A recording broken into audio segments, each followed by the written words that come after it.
বাবা মার ডিভোর্সের পরে সন্তানের কাস্টডির বিষয়টি নিয়ে অনেক সময় বাবা অথবা মা আমাদের কাছে আসে।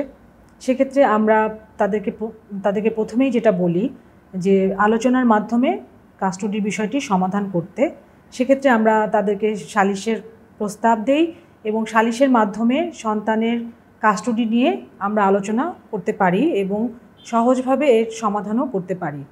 তবে সালিশের মাধ্যমে যদি সন্তানের কাস্টডির বিষয়টি সমাধান না হয়, সেক্ষেত্রে অবশ্যই আমাদেরকে আদালতের দ্বারস্থ হতে হবে এবং সেক্ষেত্রে আদালতে বিবেচনা করবেন যে বাচ্চার কাস্টডি বা জিম্মাদারের বিষয়টি কার উপর ন্যস্ত হবে।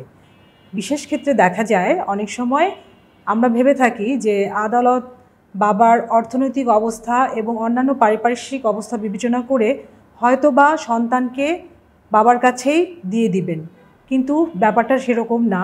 বাংলাদেশের প্রেক্ষাপটে দেখা যায় যে বাংলাদেশের যে প্রচলিত আদালতগুলো আছে সেখানে তারা খুবই নারী বান্ধব মানসিকতা পোষণ করেন এবং সন্তানের সার্বিক কল্যাণ বিবেচনা করে সন্তানের কাস্টডি বা জিম্মাদারির বিষয়টি মায়ের উপর ন্যস্ত করেন।